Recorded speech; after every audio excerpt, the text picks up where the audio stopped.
Welcome back to Brand Institute of Forensics and Security. We are going to begin the second part of this semester, and we are going to start with topic number 9, basic investigation skills, and we shall be talking about computer crime investigation. Computer crime investigation. I hope everybody completed the cut. I hope everybody has submitted their assessment. I am yet to receive those documents, but I'll follow up with Crispin or Fred Dula, and then I can award the marks as we continue. I also hope that up to this lesson, up to lesson 8, now we are starting lesson 9, I hope you are getting in an idea on what you need to do when we talk about investigations at the corporate level or at organizational level. And when we talk about computer crime investigation, it's a very wide topic. It is a very, very wide topic. And that is why we have a separate course called cyber security, and we have a separate course called information security. All touch on computer crime, all touch on computer crime investigations. So we are just going to be looking at the basics of what you need to know, what you need to do. If you are in the position of a security manager, you are in the position of the head of security, you are in the position of director of security, and there is a computer crime investigation at your organization that you need to conduct. Um, we are going to do a little bit of an introduction where we say that according to the people who study a lot about computer crime, the first electronic computer was completed in 1945, while the first long-distance communication on the internet was sent in 1969. So 1945, the first electronic computer was completed. 1969, the first long-distance communication on the internet was sent. These two events have grown, and computers have become common features of daily life for most people globally. This one, you know very well that without computers in this age, it will be very, very, very, very difficult to work. It will be very, very difficult to operate. It will be very difficult to run most of the things without the use of computers. So keep in mind 1945 and keep in mind 1969. 1945 is the year the first electronic computer was completed. And 1969 is the year the first long-distance communication on the internet was sent. We also see that without computers, most people are completely unable to run their life. For example, when we talk about the banking system, when you talk about registry of students in university courses, when you talk about home online learning, mostly we use computers. Even shopping online in this age, reference library materials in this age, reading newspapers in this age, computers play a very important role. Uh, we see that the advancement in computer and internet technology has provided new opportunities for criminal enterprises. Criminal enterprises also, they move with the technology the way it is moving. If technology grows into this direction, they also find a way that they can manipulate the technology to commit crimes and to achieve their objectives. So what we mean to say here is that computer crimes have grown as computers now used nearly everywhere. That has given the criminals a chance also now to develop their trade and to come up with a new ways of committing crimes using computers or through computers. We see that there are some typologies of computer crimes. Some typologies of computer crimes, and then we say a computer crime is any illegal act at which knowledge of computer technology is used to commit an offense. Computer crime is any illegal act at which knowledge of computer technology is used to commit an offense. And then we see that in today's world, the opportunities for computer crimes are greater than ever before because there are more computers and they are increasingly connected to the internet. So we say that we see that in today's world, um, computer crimes are growing each and every day because people are using more and more computers, and also people are now accessing various areas of life, various areas of businesses using computers connected to the internet. Computer crime.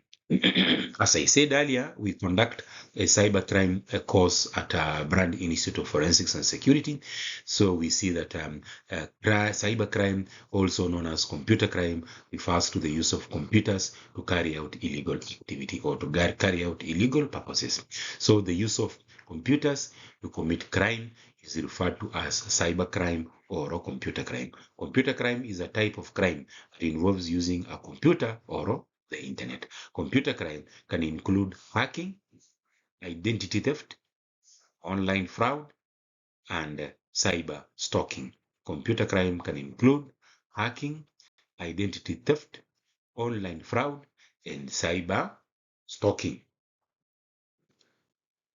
There are several categories of computer crimes. Several categories of computer crimes, and the number one category is internal computer crimes. This is the area that we need to focus a lot. These are computer crimes which seek to intentionally destroy the computer software. They include Trojan horse, packet sniffers, salami techniques, backdoor techniques, logic balls, and viruses. These are what we call internal computer crimes, internal computer crimes. And then we have also computer telecommunication crime. The computer crimes in this category include hacking, illegal bulletin boards, and misuse of telephone systems. Misuse of telephone systems. So number one, we have internal computer crimes. Number two, we have computer telecommunication crimes. And then we have another category, which is computer manipulation crimes. These crimes involves changing data or creating electronic records in systems for the purposes of advancing another crime, particularly fraud and embezzlement. For example, electronic payroll records can be manipulated or altered so that an employee is paid higher salary above his or her job group. These claim crimes also include internet scams such as the sales of merchandise that is never delivered or inferior quality or inferior quality. So we see that an example is electronic payroll records, and this is happening a lot in most organizations.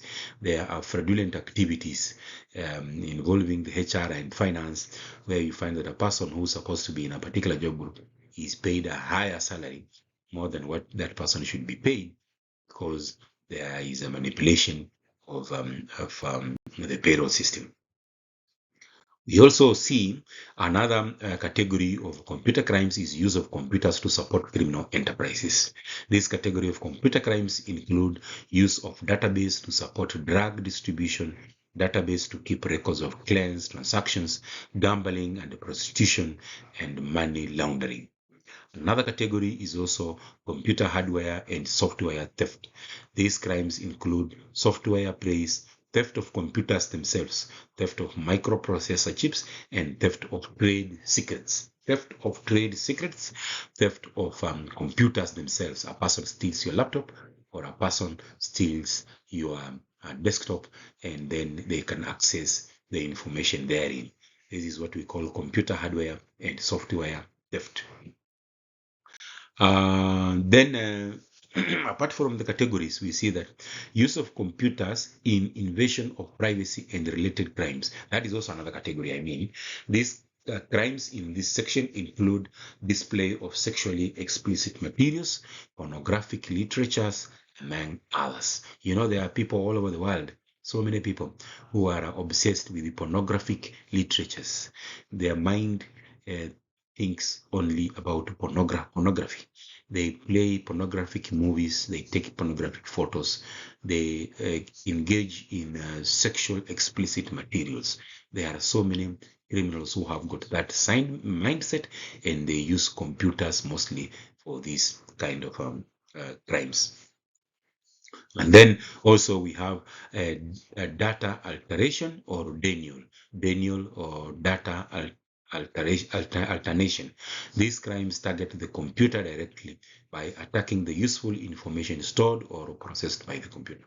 Altered data affects the organization, company, or may affect individuals by affecting their records. This can have devastating effects, e.g., in hospital organizations where an individual health records are altered, e.g., blood groups. So we say data alteration or denial is also another category of computer crimes. And then also we see hacking and other forms of network intrusion. You have all heard about hacking. Hacking or cracking is the process of getting unauthorized entry into a computer. A person can hack your laptop, a person can hack your phone and get inside and access the information without your knowledge. Majority of those who crack do it for fun. Others, however, do it to steal or destroy data. To be able to hack a person must have password. Hence, people must not be careless with their passwords by writing them down and leaving them in obvious places where hackers can discover them. A habit that we have that is very dangerous is using our birthdays as our passwords, or using the names of our children as our passwords, or using the names of our parents as our passwords.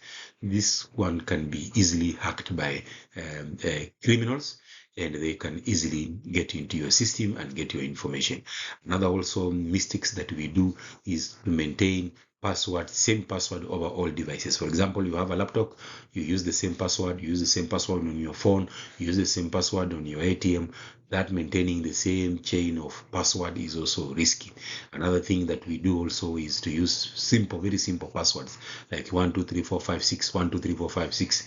123456 can easily be hacked by criminals and the information stolen. Passwords can be generated by using special software program called Hackers Dictionary, which generates a million combination of letters and numbers until it finds a combination that matches the passwords. The hacker's prime target are secure sites found in the internet or on the internet.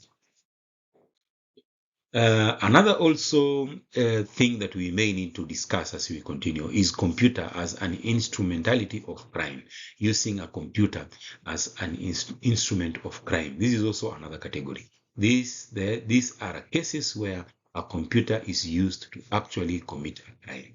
For example, a computer can be used to steal assets from a large number of transactions. In the round down salami techniques, for example, the computer is used to round calculate dollar amounts down the nearest cent, then divert the rounded amounts to special account operated by thief or a criminal. So when we say we are using a computer as an instrument of crime, these are the examples that a computer is used to manipulate another organization or to manipulate some payments. So the computer itself is used to commit the crime.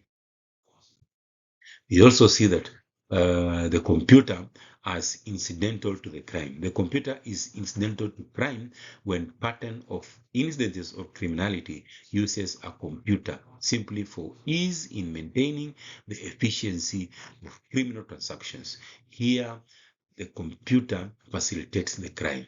Still, it is still related to using a computer as an instrument of crime. We see here that the computer facilitates the crime, so that if we want to achieve the objective or to complete their crime, then they must use a computer. Some of these crimes include one, money laundering. Here, the legal of acquired money from one account to another is facilitated by the computer. It can be from one country to another country. Money laundering is a major issue in most countries. Even here in America, you cannot send money home before it is confirmed that it is genuine money. Also, there are some other countries who sponsor mostly terrorism, criminal acts, so they actually engage in money laundering, and they send this money to the terrorists to be able to plan their attacks and commit their crimes. There is also something that you need to know to keep in mind among these crimes, it is child pornography. It is also something that is of great importance to you also. The internet has been used to lure unsuspecting children to pedophiles and for the sale exchange of the child pornography. The internet has also been the key communication medium for sale and exchange of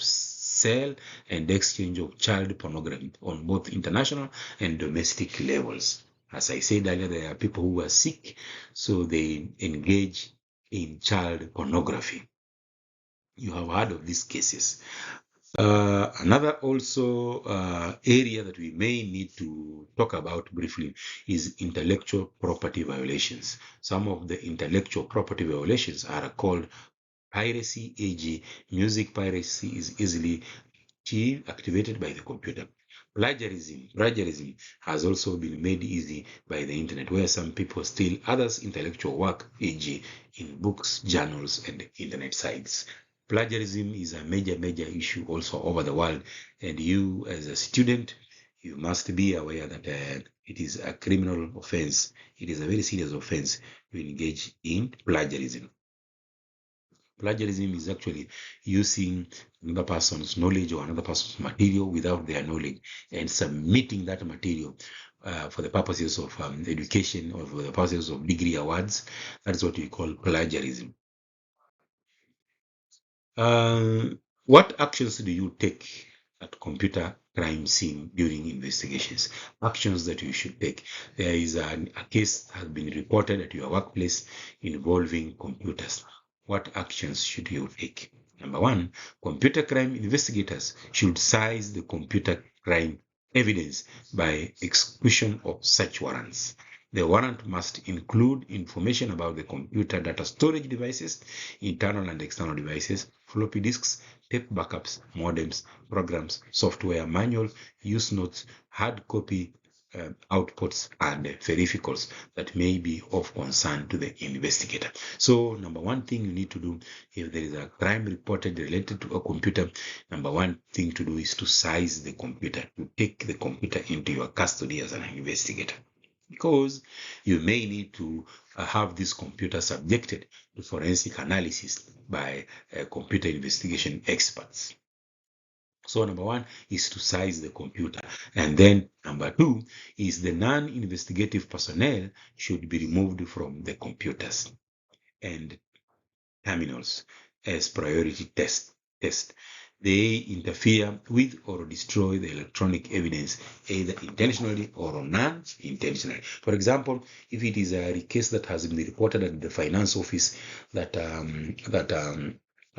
some fraudulent activities has taken place and the company has lost money, then you seize the computer, and then those people who are not dealing directly with the investigation should be removed from the computer terminals. Those people should be removed from having access to the computers to avoid them tampering with investigation or concealing their acts. And then investigators must take command of the local network in question, even if the assistance of the local network administrators will be needed. So the investigators must take command of the local network in question, even if the assistance of the local network administrators will be needed. This is to avoid further intrusion by people who could have committed the crime, hence tamper with the investigation process.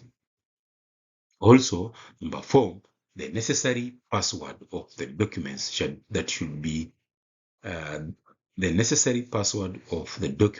be acquired by the investigators. However, this should be done within the law. Remember, when you are doing all these things, you have to remember there are laws that govern this type of investigations, laws related to data breaches and other things. So you have to be within the law.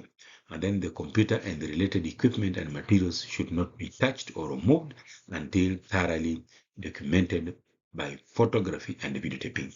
Photograph the scene immediately to secure the information on it before the screen damages. You should always have a digital still camera at the security office. It is one of the very important security equipment that you should always have. In case you need to go into an investigation, the first thing you do is to take photos of the evidence and to document it. And then also photograph all the connections and wires as portrayed. Record the serial number of the equipment. If the computer and its systems are to be moved, due care should be uh,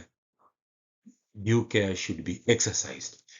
Movement of these computers may be from the offices to the security office or from the offices to the police station, then due process should be followed.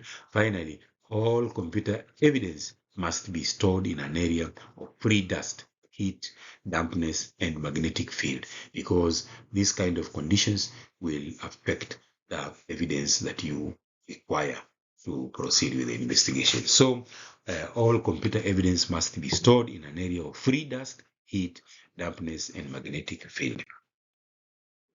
Prevention of computer crimes. How do we prevent computer crimes in organizations or at our level? How do we prevent computer crimes? Previously, the protection of computer crimes was focused on software, hardware, and connected devices. However, because of rapid growth of information in economy, computer crime prevention today focuses on the protection of information by making inaccessible to unauthorized users. By making it inaccessible to unauthorized users, information must be made inaccessible, that people who are not authorized to use this information, they cannot access the systems and use the information. So in today's world, it focuses mostly on protection of information.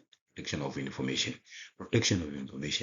And you remember earlier we mentioned that entirely the security system, how it works, it involves protection of people and assets.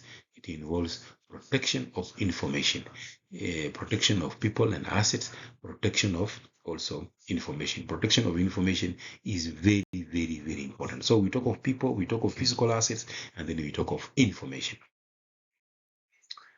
The following measures are legally used in preventing computer crimes: backup and redundant file storage. Backup and redundant file storage. You must always have backups. You must always have backups. The backup is the only means of recovering lost data, destroyed or altered data. However, this depends on the individual's or organization detection on how much of data you can afford to recreate. When the amount is reached, create a backup. So creating backups. If you have information in your system, you must also backup it in a pen drive or in a hard drive and keep it separate from the computer system, so that if something happens to this system, you still can access the information. You know you have the backup. Then, however, the mission critical data that cannot be lost, are often protected with instantaneous backups as data are stored. Regular backup are also vital to protect against alteration. Regular backup. Backup is very, very, very important. And then we say also installation of firewalls.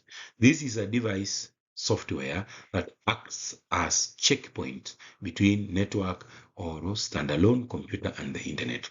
It checks all the data coming in and going out. If the data do not meet the strict criteria, then they do not go through. Firewalls, they are devices that are installed between networks and standalone computer and the internet to ensure that people who want to go through, access your system, who do not have authority, then the firewalls block them before they can access your information.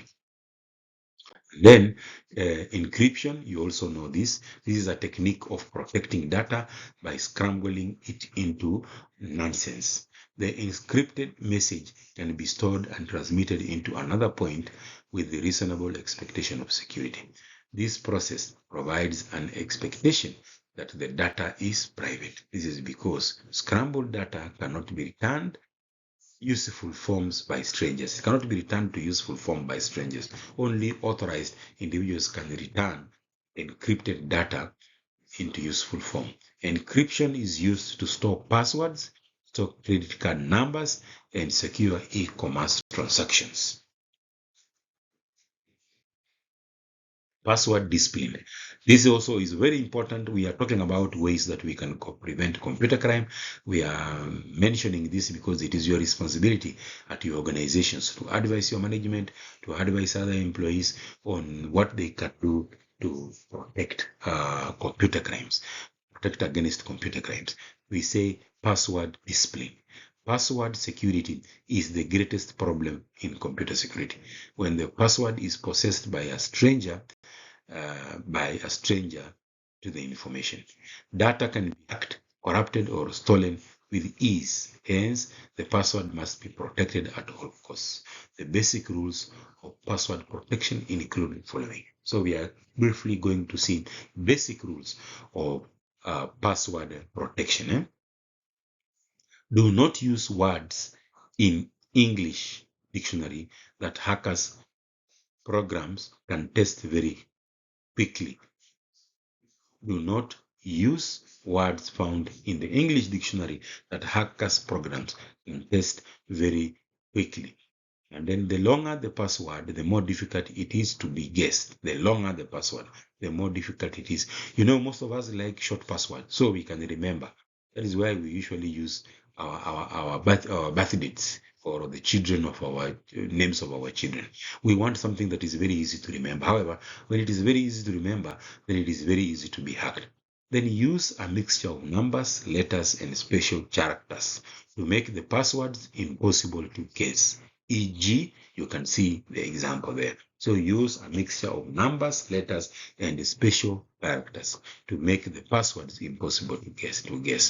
Do not use obvious or guessable passwords, e.g., your child's name, your date of birth, your car registration number, etc. Do not write down your passwords where people can find them. Change passwords as frequently as possible. Do not disclose your passwords to people. Do not disclose your passwords to people. What are some of the things you can do to prevent people from breaking into your systems using your own passwords? You know, when a person knows your password, you have literally given that person authority to access your information anytime he or she wishes. Do not allow people to watch when you type your passwords. Do not allow people to watch when you type your passwords. Do not tell your passwords to anyone through the phone. Report immediately an unusual log on experiences to your network administrators, as well as any suspicion that your password has been stolen. If you suspect your password has been stolen and is the password that you use to access your system at work, then you have to report the administrators immediately so that they can solve the problem. These are some of the things that you need to do to prevent password breach. Let's turn our attention to some of the issues facing computer crime investigations. Some of the issues facing computer crime investigations. A serious problem that faces investigation of computer crimes is that some victims, such as banks, consulting firms, and corporations, in most cases, do not report the computer fraud or prosecute the offenders to avoid adverse publicity that will make depositors, potential clients, and shareholders to think that they are incapable of managing their affairs. This makes violations go free. You see, organizations don't report because they fear the negative reputation that will come with reporting.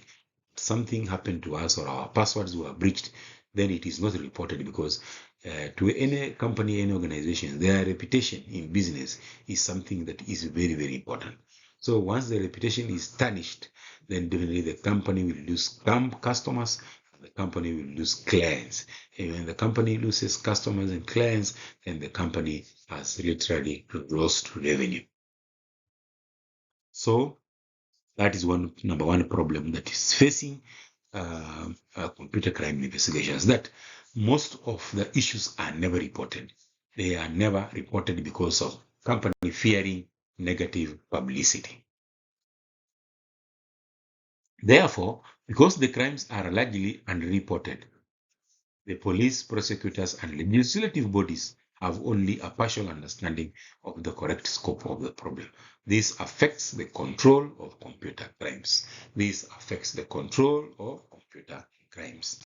And then we see that another problem is that computer crimes are hard to detect. Computer crimes are hard to detect. So it could even be happening in your organization, but it is very difficult to detect that something wrong is going on. This trial is often difficult because the records are minimum. Another problem is that few investigators have the requisite skills, training, and experience in computer crimes. This is particularly true with the developing countries such as Kenya. Experience and skills and training. Very, very, very few investigators, even in the police force, can investigate computer crimes effectively.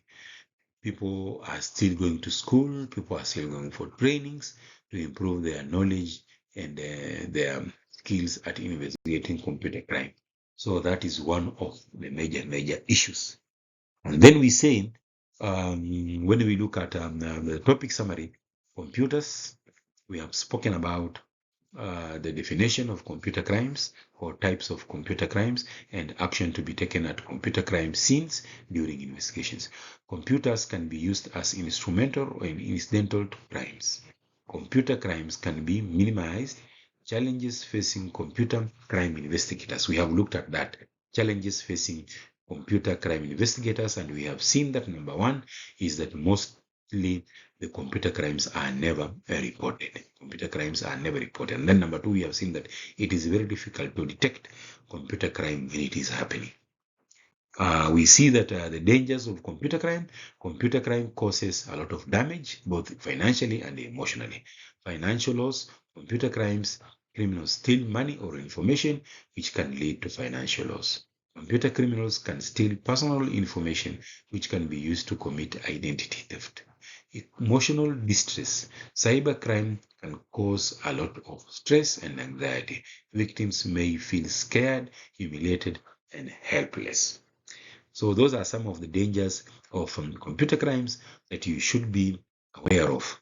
Also, be aware that computer crimes, mostly those that happen in organizations, have led to the deterioration of the business, because when the company is generating revenue and people are secretly using computers to commit fraudulent activity and steal money from the company, then business is usually affected. Business for the company is usually affected.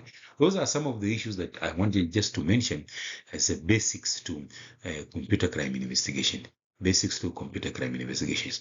Just keep in your mind that computer crimes are crimes committed using the computer. Crimes committed using the computer, and they involve identity theft, they involve fraudulent activities, they involve sexual exploitation, they involve pornography, among other topics, or among other subjects that we have mentioned. So computer crime, as I said earlier, it is also a very wide topic. So we were just doing some of the touch up for you to be in a better position to understand what is involved. And remember, as a security manager, you will definitely be involved in controlling this. And also remember, in organizations, IT people, they are very secretive. They are very secretive. So you should be working closely with IT professionals, especially in this age where we have CCTV surveillance systems, where we are using even computers for communication. Security should be working closely with the IT professionals to better understand what happens in the organization and what is the responsibility of the security department in preventing computer crimes. What are the responsibilities of the security department in prevention of computer crimes? With those few remarks, we have come to the end of this topic. We will continue to topic 10 in this coming Saturday. So thank you very much. See you at a later date.